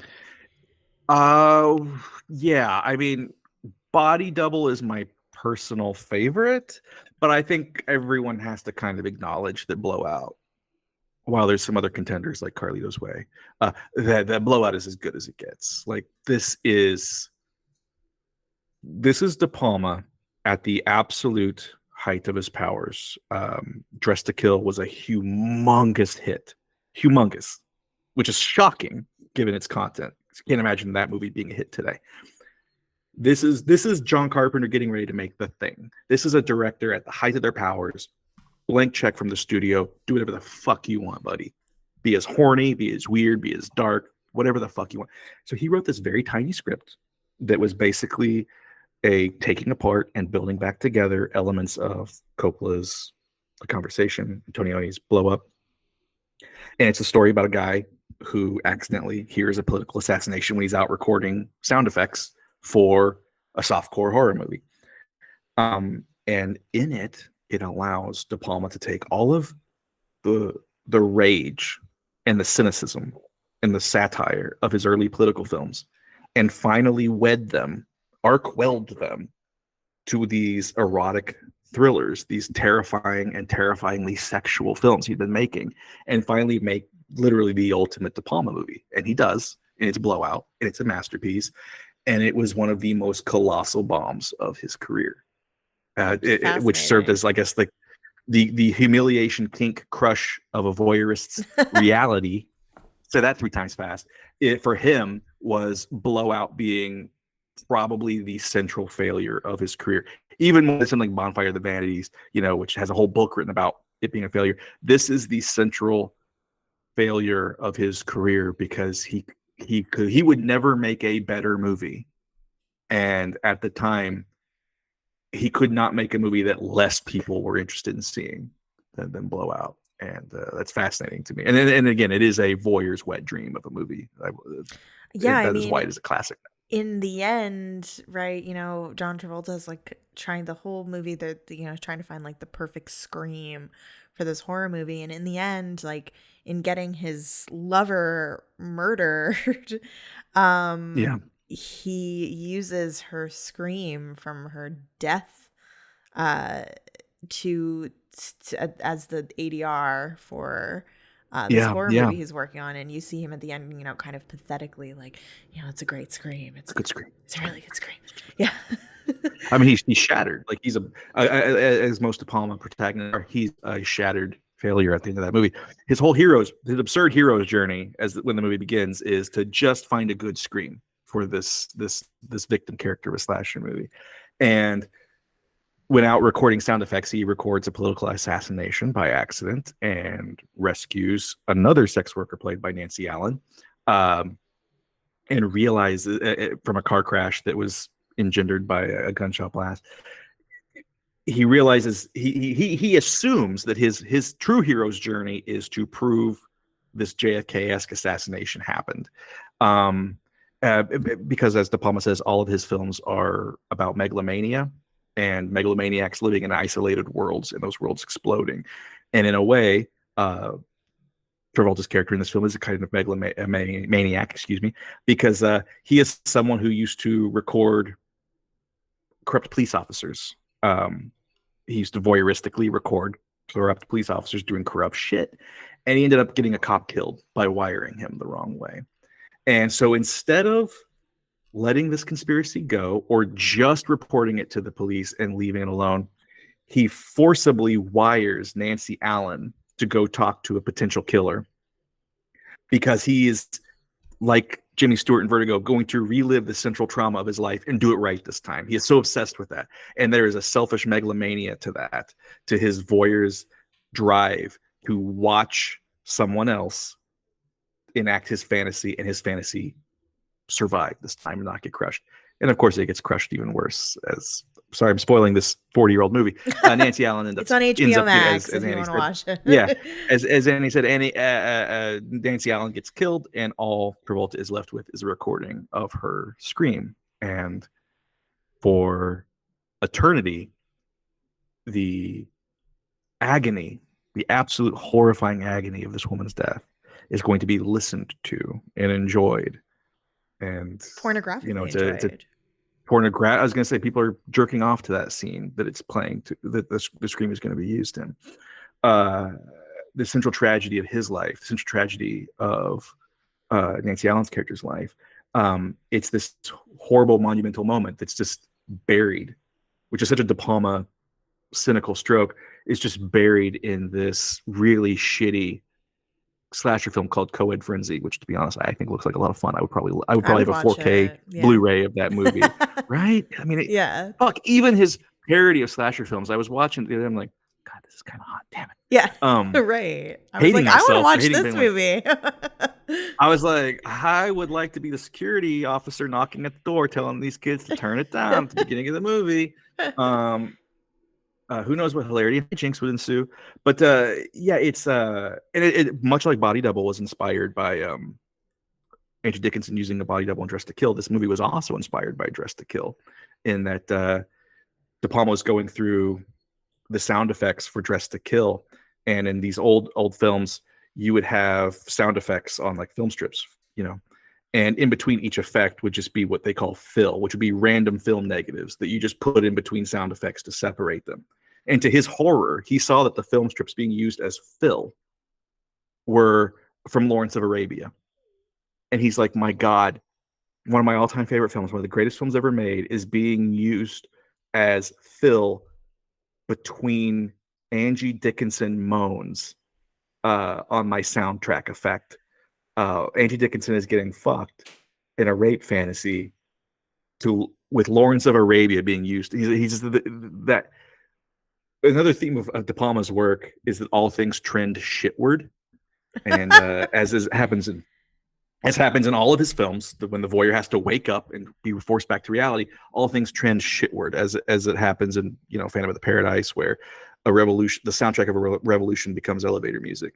And he was so haunted by the idea that a central piece of cinematic art is being used to space out Angie Dickinson's moans, that he was so haunted by that he was like, what if the most important bit of a recording of the century, like the Zapruder film, what if it was just used as elements in a really shitty slasher movie? How horrible would that be? And that's where Blowout came from.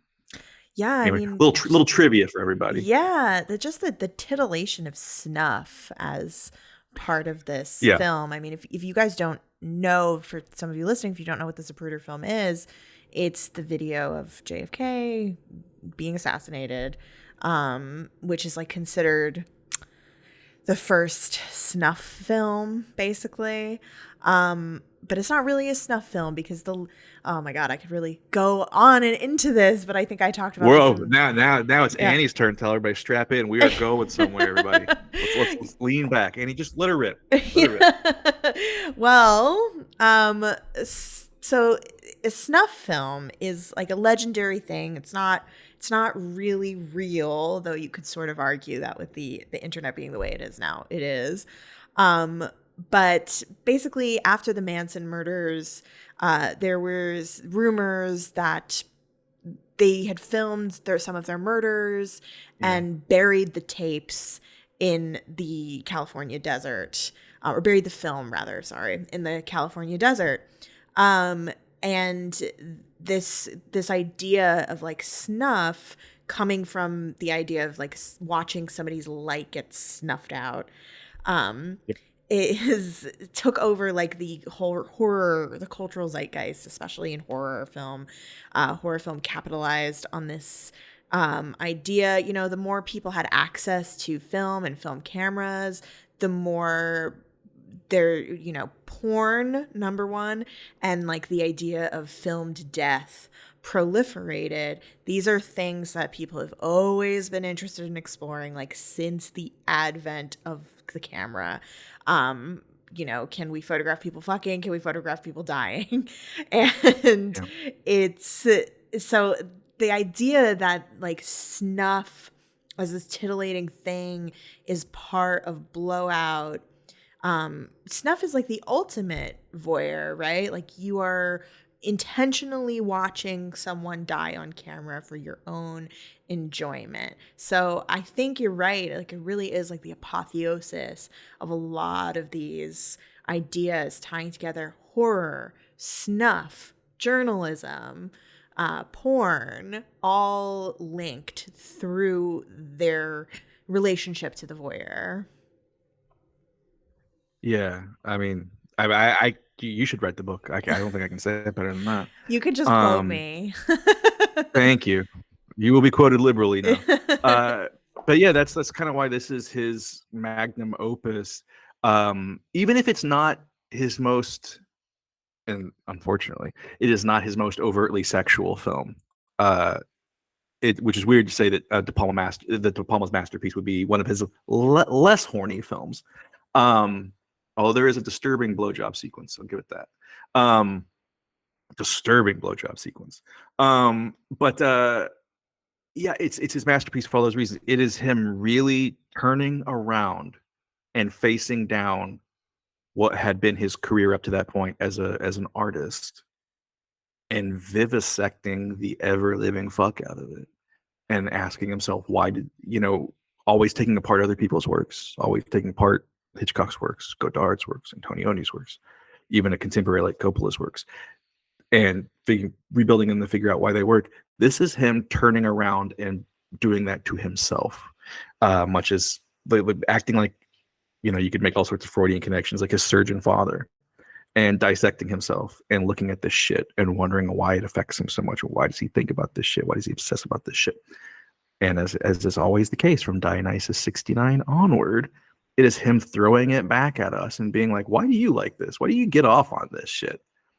It's probably a reason why this film failed, so colossally failed, is it's not an indictment by any means. I weirdly, as sometimes moralistic as his characters can be, I think De Palma is actually kind of cool. And like, I'm not judging you, but I want to know, why does this get you off? And he'd be a great guest, Annie. You should try and get him. That would, come on. I feel like he would like me. I think so too. You're a charmer. He's gonna like you. We're gonna get Brian on the phone. But that's why I think one of the many reasons that Blowout is his masterpiece is all of his films dissect voyeurism. All of his films look at sex and fucking and power, and the God spot, as I called it. All of his films interrogate the act of directing and the act of creating and the act of filmmaking. None more so than this. But this is really a film where he's just like, why am I like this? And Blowout are his two films where I think he's just like, why the fuck am I like this? Why am I like this? And as watching him ask that question, you become culpable in it. And you're at any level participating in the work, you are hopefully looking at your own things that get you off.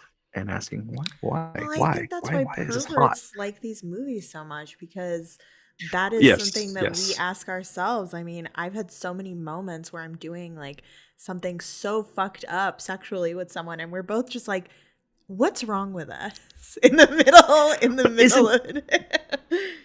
I mean, I know we've been talking for a while, so again, everybody forgive me for another cul-de-sac. We're going to go on one though. Isn't that even the act of interrogating that, especially when it's happening, but isn't even the act of interrogating that kind of hot, Oh, right? Am I absolutely. It's wrong? part of Right? it. Like, Yeah.